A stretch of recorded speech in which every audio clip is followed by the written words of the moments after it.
Bonus short stories. A rumor among the adventurers. One evening inside a certain tavern in Parth, several adventurers were enjoying a few pints after having returned from their respective quests. The customers present were a gathering mainly composed of those in rank E, beginners, and rank D, so experienced. A somewhat dirty man wearing leather armor turned to start a conversation with a man who was sharing his table. "Hey, have you heard the rumor about some crazy monster showing up in the ancient castle of evil spirits?" The other man took a sip of his ale. "Ah, that topic again?" he replied listlessly. "Why are you bringing it up now? That rumor's already been around for a while, hasn't it?" "Oh, so you've already heard it," sighed the leather-armored guy, dropping his shoulders. Apparently, he had thought the topic would make for an interesting conversation starter.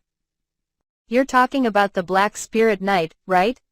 The one that several people had set off to subjugate but never came back from?" Yes, that one. Almost all of the adventurers who tried it were rank D. The Black Spirit Knight itself is also supposed to be rank D. So isn't it weird that no one succeeded so far? Well, what if it's the dungeon boss or something? It's been quite a while since Uld took down the previous one, hasn't it? Maybe. But it's hard to draw any conclusions when none of the witnesses have made it back alive. Should I try to go and take a peek at it, you think? Suddenly, a cheery guy with a mug of ale in hand turned around from his seat at the bar to join in on the conversation. "Oh, you guys talking about the ancient castle of evil spirits? I heard that someone's finally made it back to the guild today." "Whoa, you serious?" "Totally serious. Though, well, I only heard it from my party members. Supposedly it was a party of 3, 2 of whom made it back alive." Just as you guys guessed, the report confirmed that the Black Spirit Knight was located in the deepest room in the dungeon. It's probably a mutant species. The two adventurers who had been merely enjoying the gossip looked surprised by their random guess actually proving to be true. They had been close to actually making the trip themselves. Man, then doesn't it mean the monster's rank C or B? I ain't getting involved with it, no siree. But listen to this. For some strange reason, that mutated Black Spirit Knight supposedly doesn't attack you unless you attack it first. What? How can that be? Hell if I know. What if it has intelligence? Now that's unlikely. There's no way such a high tier would show up this close to Parth. Ha ha ha, I know, right? If anything, the survivors were probably so nervous they read the situation wrong or remembered wrong. Hey, who can say? Oh, right, shouted the man at the counter, looking like he'd just remembered something. Which reminds me, I also heard something else. Just before the survivors arrived, a few adventurers headed off after having accepted the subjugation quest. Talk about bad timing. So, who are the unlucky bastards? It was apparently a newcomer who'd just been promoted to rank E, together with Cashel and his party. The moment Cashel's name came up, an unpleasant look came over the other two adventurers' faces. Of all people, it had to be Cashel? That newcomer's not coming back, that's for sure. Cashel might be able to actually defeat the Black Spirit Knight, but that guy's got a ton of dark rumors surrounding him, after all. He isn't called the Newcomer Crusher for nothing. Not that anyone would ever say it to his face, though. In terms of raw strength, he's probably stronger than Uld, isn't he? As of late, there had been many cases of newcomers accompanying Cashel on quests and never making it back. They were all reported as having fallen to surprise attacks by monsters or unexpected accidents inside dungeons, but the number of incidents was far too great to be a coincidence. Those in Cashel's party were also of unknown origins. Almost all adventurers in Parth did their best to avoid the whole group. But, thing is, the newcomer this time is a cut above the rest. He's been soloing his way this entire time, but almost all the quests he's taken have been one rank up. He's pulled 10 consecutive quest clears, coming back each time without even a scratch. I've heard whispers about how he's caught the guildmaster's eye too. By one rank up, you're talking about rank E, right? Unlike rank F, rank E quests mean dealing with enemies that come in groups. Wait, he solos them and comes back without a scratch? Are you sure he's rank F? What if he ends up defeating both Cashel and the Black Spirit Knight? Ha ha ha. Even he wouldn't be able to pull that off. Or would he? The adventurers gulped their drinks down. Ah, you guys talking about the newcomer? I saw him earlier getting real chummy with Ange Chan from reception. What? You serious? I'll let go of my neck, dude. Goddamn. And I was such a fan of Ange Chan. Is that so? Well hey, it's not like they're going out or anything yet. Ange Chan. The adventurers' lively conversation based on rumor and conjecture continued deep into the night. In the not-so-distant future, yet another rumor would be born, becoming the newest hot topic around the tavern-going adventurers, but that's a story for another day. Gerard's Journal. It is now several weeks since my king purchased a slave, a young elven girl by the name of Ephil. When they first met, she was still weak and frail, but her growth since then has been nothing short of remarkable. Below is the log that I've created to keep track of her growth out of the familial love that I've developed for this girl, who is the perfect age to be my granddaughter. Second day after Ephil's purchase. Although she was cleaned up and given a maid uniform to wear, her body was still too weak and frail to do any manual labor. There really was no solution for this aside from continuing to eat Claire's well-balanced meals and slowly building her body back up. Today, we went out to buy clothes for Ephil. She is apparently planning on relying on her own skills to make what she really wants to wear in the future, so what we picked out today is only meant to tide her over until then. Master, please wait for me. No matter where they went, Ephil always stayed behind my king like a little puppy. When he noticed it, my king took her hand, which caused her to abruptly turn all red in a truly innocent display. Seeing youngsters enjoying their youth really does bring me back. I could watch them all day. Third day. My king visited the Adventurers Guild together with Ephil. As discussed beforehand, she would be registering there as an adventurer. This might sound a bit weird coming from my mouth, but it was after completing my subjugation quest that my king had been seen in a new light by everyone around. And why wouldn't he? A rank B adventurer is, for all intents and purposes, now the top adventurer in Parth. The concubine candidate who mounts the reception at the guild said so. Before long, the registration finished without mishap. However, the receptionist did look extremely surprised when she first saw Ephil standing next to my king. Are the two of them going to be fighting over him? It should be interesting to watch. After registration, my king brought Ephil to the practice grounds within the guild in order to test out her skill with the bow. Aim for the center of that target. You think you can do it? I'm not sure, but I'll give it a try.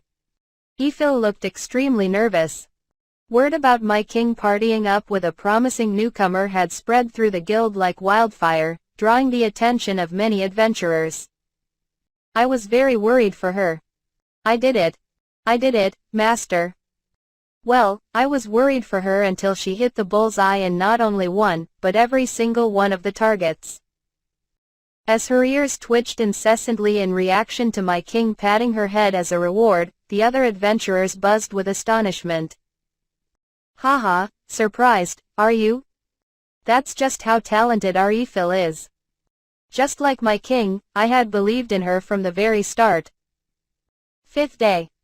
Today, Ephil gathered all her courage to lower her head. To whom, you ask?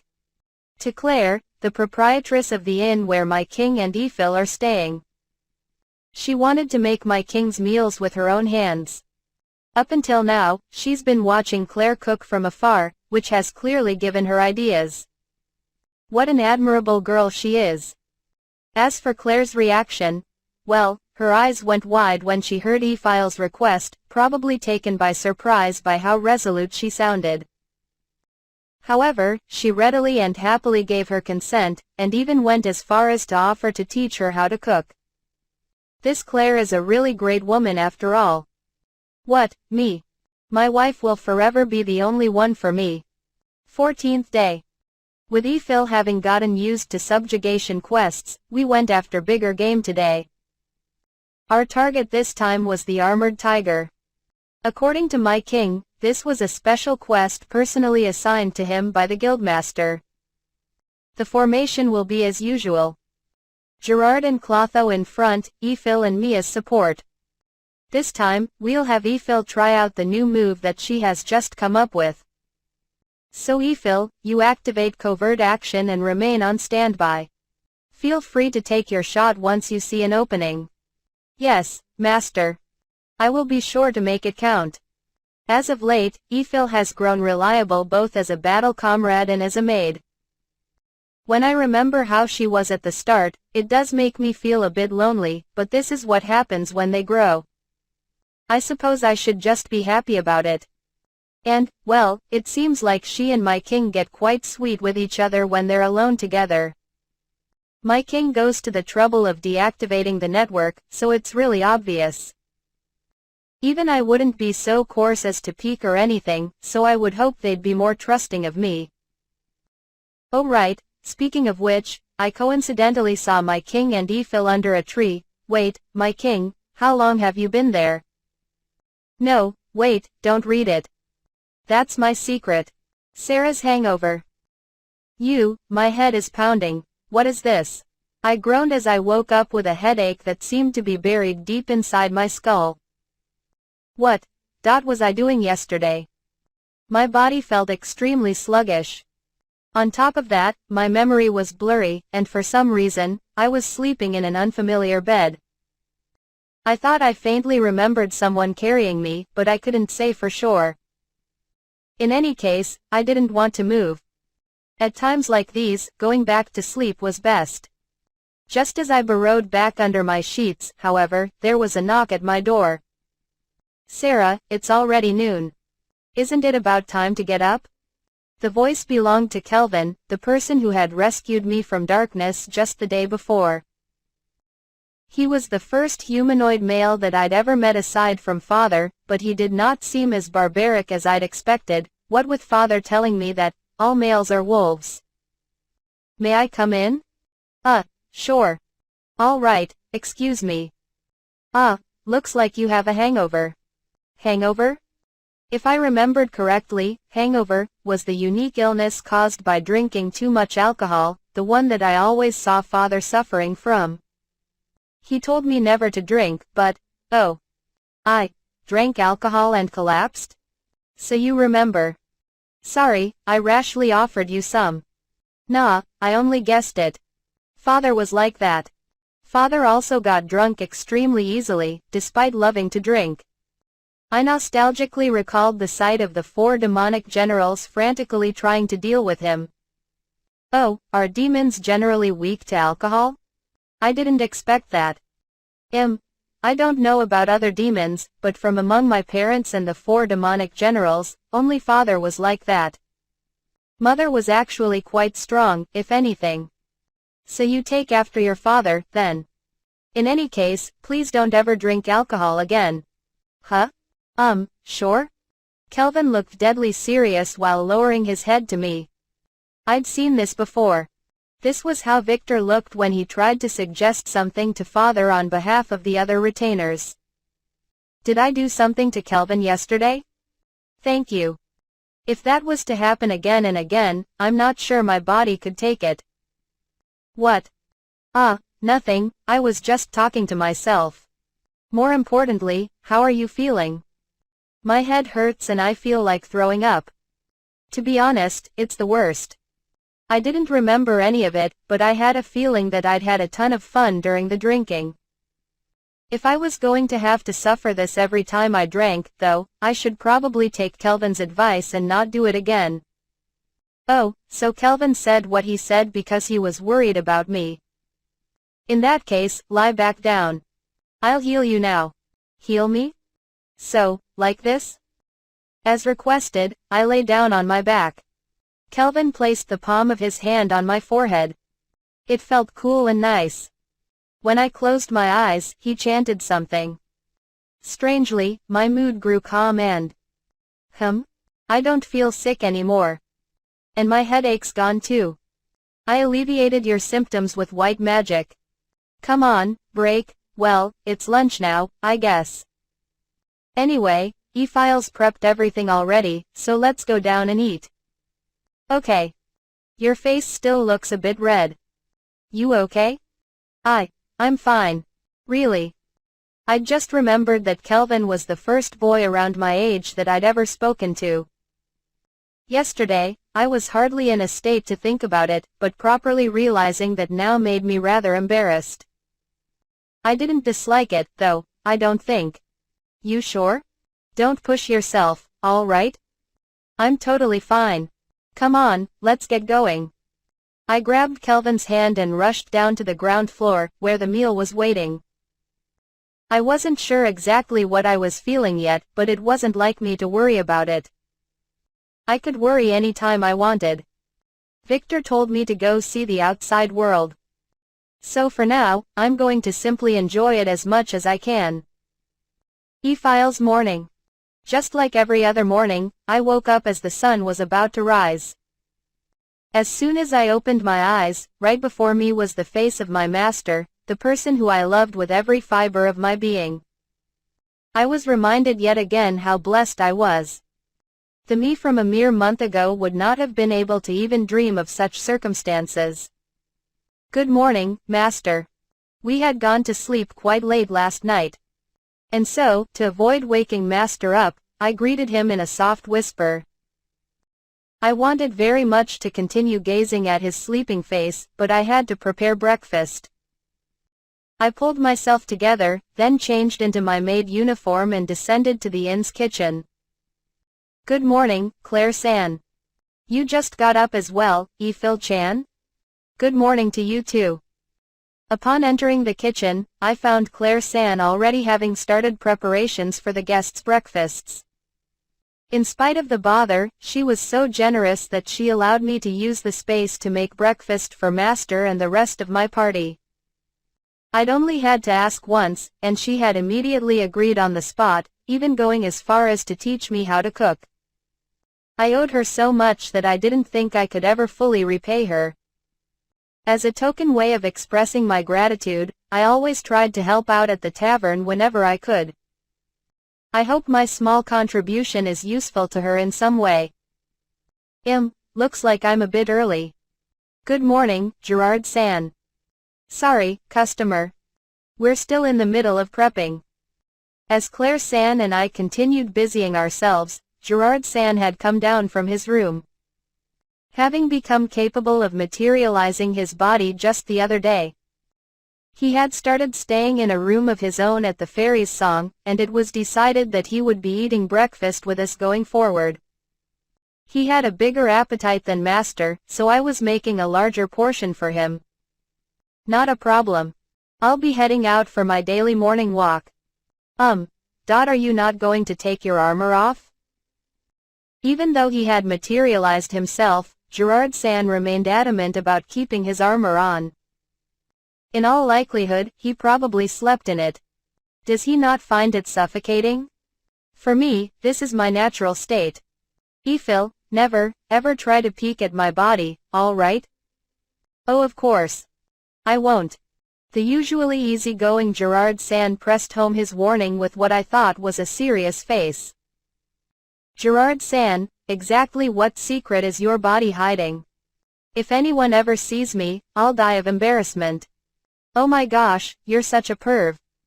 Or so I'd thought, but turned out it was the usual Gerard San after all. Claire San was looking up at the wall, seemingly holding in her laughter. Although his explanation was roundabout, apparently Gerard San was simply embarrassed. After saying what he wanted to say, he briskly set off for his walk. What a carefree person he really is. Ifil, good morning GGG. Good morning, Sarah San. Several minutes after Gerard San had left, it was Sarah San's turn to wake up. Yesterday, she had slept until noon because she was suffering from a hangover, but today, she was up very early. I'm still not in top form. Because I was asleep for so long, now my body won't move like I tell it to. You know what I mean? Sarah San was our latest comrade, having become Master's follower only 2 days ago. I was still unfamiliar with her preferences for food and her daily rhythm, so I was going to have to confirm it all as soon as possible. After all, ensuring that everybody enjoyed their days in comfort was one of the fundamentals of being a maid. Sarah San, is there anything particular that you want to eat? I can eat anything and I like everything. I grew up being taught by my father that it wasn't good to be picky about food. I make sure to chew properly before swallowing too. Sarah San is a wonderful person. Now, where's my memo? That aside, looks like she's in a great mood today. Did something good happen? It seemed to me that she was looking even brighter than she did yesterday. Ifil Chan, isn't it about time? Claire San's reminder came with perfect timing. Oh no, this won't do. It is almost time to wake Master up. I rushed to set out everybody's breakfast at our usual table and turned to head back up to our room. Huh? What's going on? I have to wake Master up. I must not be late by even a second. Wake Kelvin? I'll come too. After being woken up with a powerful knock to his head, Master proceeded to punish Sarah San by taking away her breakfast. Although this was a common sight, I had a feeling that today, too, was going to be full of surprises and excitement. Veteran adventurer in Sangria Forest. Several days after Kelvin and his party took down the demon, 4 men with very muscular builds were gathered in front of the forest ruled by perpetual darkness, a place that no one who knew its identity would ever willingly approach. We've finally arrived, leader. This is the dungeon known as the most difficult in Parth's vicinity, Sangria Forest. Damn, I'm getting nervous. Get it together, you guys. We came here with the intention of aiming for rank B. Veterans like us can't continue taking a back seat to the youngins like Kelvin and Ifil, right? HMPH, those words sure do seem to carry weight coming from someone with a wife and kids, leader. The group who had arrived at Sangria Forest in this strangely excited state were the representative veterans of Parth. Namely, the rank C adventurer Uld and his party. Led by Uld, a tank, this was a very well-balanced party of macho men that also included a swordsman, an archer, and a mage. For some reason, even the archer and mage were incredibly muscular, but it didn't matter, the party was still very well-balanced. If one was to state a single flaw, it would probably be the absence of the touch of a member of the fairer sex. According to Ainge Chan, the boss of this place has already been defeated by Kelvin and his party. In other words, the spawn rate of monsters in this dungeon should be quite low, making it the perfect training ground for us. Leader, we're aiming to overcome Kelvin, right? But are we not riding on his coattails right now? And what's wrong with that? As adventurers, our first priority should always be our cell. Stay sharp, we've got company. Uld glared at the 2 monsters who had been roaming around the forest. It was a blood mushroom, a rank B plant-type monster, and a skull honeybee, also of the same rank. You guys ready? Yes, leader. Yes, leader. Yes, leader. After quickly exchanging confirmations by way of eye contact, the 4 men scattered to adopt the positions best suited to their respective roles. Just as they finished moving, HMPH. Double fireball. Without delay, out flew preemptive attacks in the form of an arrow and 2 balls of fire. As the easier one to aim, the arrow was shot at the knee-high blood mushroom. The double fireballs chanted by the mage homed in on the small skull honeybee. The arrow successfully found its target, but the skull honeybee managed to deftly evade both fireballs thanks to the detection skill it possessed. "Sorry. I missed the bug." "Not a problem. I'll handle it. Then I'll take the monster mushroom, ooh." At the same time that Uld closed in on the skull honeybee, the swordsman who was just about to slash at the blood mushroom found his legs giving way. Poison was the only explanation. Although blood mushrooms moved slowly, they had the ability to release poisonous spores that slowly dealt HP damage and inflicted paralysis every time they received physical damage. The microscopic spores were almost impossible to notice and would remain hanging in the air, just waiting to surprise unsuspecting victims. "TCH. I'll deal with the bee myself, so you two, back him up." "Yes, leader. Yes, leader." Even as he barked out orders, Uld unleashed a powerful swing with his weapon. However, it did not even come close to scratching the dexterous skull honeybee. In return, the monster shot a poisonous stinger out like a missile, which plunged deep into Uld's skin. "Shit. This one uses poison too? Damn it, these potions aren't cheap."